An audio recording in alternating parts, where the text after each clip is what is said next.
मोहम्मद के मानने वालों, कहो अपने नबी से कि इस पहाड़ को सोने में बदल दें और इस मौजज़े के जवाब में हम ईमान ले आएंगे। ये बात है उस इंसान की जिसने अल्लाह के नबी को हुस्न और माल से खरीदना चाहा। खरीद लेंगे आपको, कर लेंगे सौदेबाजी, मक्का की खूबसूरत औरतें और माल देकर। बिल्कुल, जरूरत पड़ी तो उन्हें अपना सरदार बना लेंगे। ये बात है उस रात की जब तौहीद और शिर्क को एक करने की कोशिश की गई। खुशामदीद मोहम्मद, आपके पैगाम से हम सबका दिल रोशन हो गया है। हाँ बिल्कुल, आपने हम सबको सही रास्ता दिखाया है। और इसी वजह से आज हम आपके लिए एक पेशकश लेकर आए हैं, एक समझौता। ये बात है सूरह काफिरून की। कुल या अय्युहल काफिरून। हमारे मुस्लिम घरानों में अक्सर बच्चे बच्चियों को अलहम्दो के बाद सबसे पहले चारों कुल ही याद कराए जाते हैं। कुल या अय्युहल काफिरून ला अअबुदु मा तअबुदून। और हमारी सोसाइटी में न जाने कितने ऐसे मुसलमान हैं जो बिना बात के मुंह उठाकर बस किसी को यूं ही काफिर कह देते हैं। हाँ भाई मुश्ताक, वो देखियो रमजान में कैसे जूस पी रिया। हाँ, काफिर है।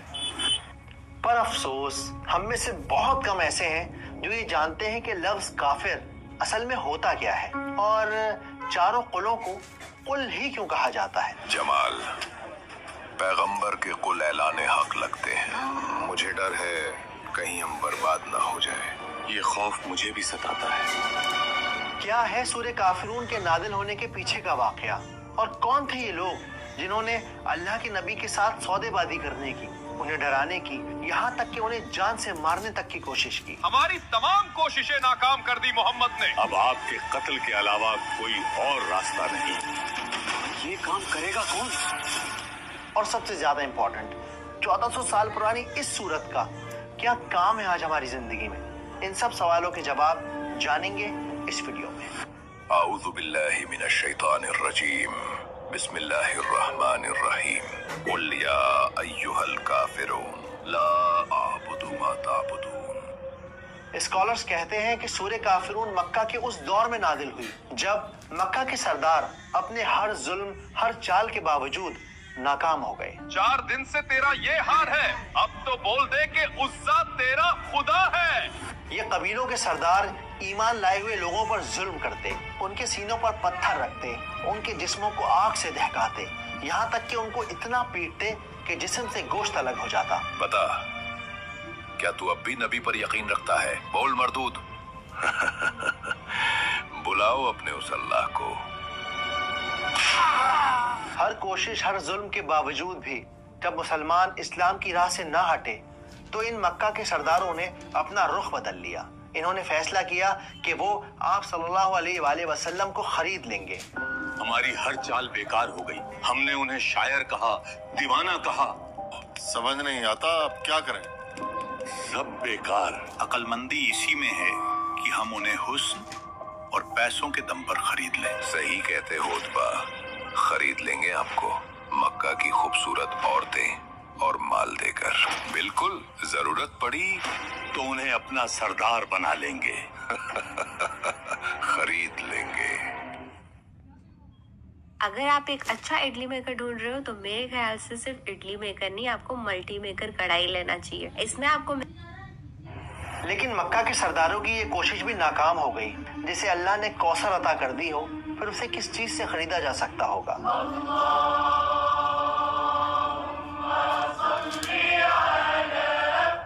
मगर फिर उन सब ने एक ऐसी तरकीब निकाली जिसका फेल होना ऑलमोस्ट नामुमकिन था। समझ नहीं आता आप चाहते क्या है?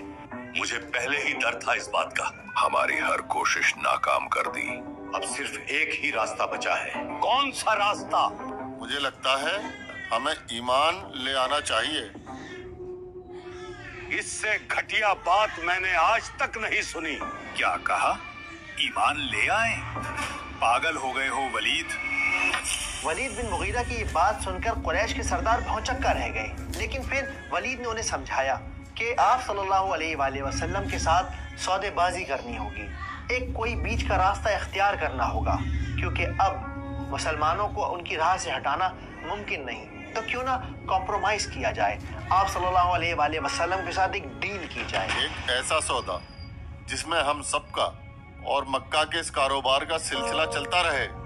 और इस बात के दिमाग में आते ही ये सब अपना प्लान बनाकर आप सल्लल्लाहु अलैहि वसल्लम के सामने पहुंच गए। खुशामदीद मोहम्मद, दारुन नदवा में आपका इस्तकबाल है। आपके पैगाम से हम सबका दिल रोशन हो गया है। हाँ बिल्कुल, आपने हम सबको सही रास्ता दिखाया है, और इसी वजह से आज हम आपके लिए एक पेशकश लेकर आए हैं, एक समझौता जिससे आप इनकार नहीं कर पाएंगे। इनकार? आप सुनते ही हामी भर देंगे। हमने सोचा है कि पूरे 1 साल हम आपके अल्लाह की इबादत करेंगे, और उसके अगले साल आप हमारे खुदाओं की इबादत कीजिएगा, और ये सिलसिला ऐसे ही चलता रहेगा। कितना खूबसूरत ख्याल है। तो क्या कहते हैं आप? उन सब की बात सुनकर आप सल्लल्लाहु अलैहि वसल्लम ने कोई जवाब न दिया। वो वहां से खामोशी से उठकर चले गए। उनकी इस खामोशी ने मक्का के सरदारों को बेचैन कर दिया। कब आएगा नबी का जवाब? अब इंतजार नहीं होता। समझता हूँ, लेकिन इंतजार के अलावा हमारे पास कोई और रास्ता नहीं है। कुछ किताबों में ये भी मेंशन है कि उन्होंने अलग अलग वक्त पर अलग अलग तरह के ऑफर दिए, लेकिन हर बार आप सल्लल्लाहु अलैहि वसल्लम का जवाब सिर्फ और सिर्फ खामोशी होता। मक्का में सुगबुगाहट फैल गई, तरह तरह के लोग बातें करने लगे। बहुत वक्त गुजर गया है, हम जवाब चाहते हैं।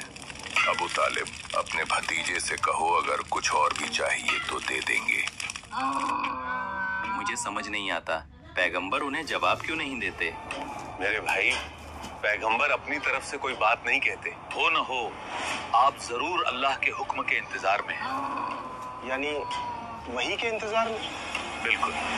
और फिर वो जवाब भी आ गया जिसका मक्का के सरदारों को इंतजार था। तशरीफ लाइए मोहम्मद, एक बार फिर से आपका इस्तकबाल है, आप ही के बनाए बुजुर्गों के इस दारुन नदवा में। काफी इंतजार करवाया आपने। इस मामले में हमारे देवता बड़े मेहरबान हैं। वो इतना नहीं तड़पाते। अब छोड़िए ये बातें। सही कहा। आप तो ये बताइए, क्या सोचा आपने? सोचना क्या था, अल्लाह के नबी ने उन्हें वो जवाब दिया जिसका हुक्म अल्लाह ने उन्हें दिया था। ये जवाब था सूरे काफिरून। अबू तालिब, हंगामा मच गया है। पैगंबर ने सरदारों को काफिर कह दिया है। क्या? ए पैगंबर सल्लल्लाहु अलैहि वसल्लम, कह दो कि ए काफिरो, जिन बुतों को तुम पूजते हो उनको मैं नहीं पूजता, और जिस माबूद की मैं इबादत करता हूँ उसकी तुम इबादत नहीं करते। तुम्हारे लिए तुम्हारा रास्ता, मेरे लिए मेरा रास्ता। ये जवाब सुनकर कबीलों के सरदार आग बगूला हो गए। उन्होंने अपने दांत पीस लिए, मुट्ठियां भींच ली, वो जोर से चिल्लाए। ये पेशकश ठुकराकर जलील किया है आपने। देखते हैं आप कब तक इस बात पर रहते हैं। अच्छा नहीं क्या आपने? ये जवाब नहीं, तमाचा है बुजुर्गों के मुंह पर। बेशक ये सूरा उन सब काफिरों के मुंह पर एक जोरदार तमाचा थी, एक ऐसा तमाचा जिसने तौहीद और शिर्क के दरमियान एक ऐसी लकीर को खींच दिया जिसे कयामत तक मिटाया नहीं जा सकता। तो ये था सूरे काफिरून के नादिल होने के पीछे का वाकया। इस सूरत के नादिल होने से मक्का के सरदारों की आखिरी उम्मीद भी खत्म हो गई। वो समझ गए कि आप सल्लल्लाहु अलैहि वसल्लम किसी भी तरह से अपने रास्ते से हटने नहीं वाले, और इसके बाद उनका जुल्म बढ़ता चला गया। बॉयकॉट करना होगा आपका और आपके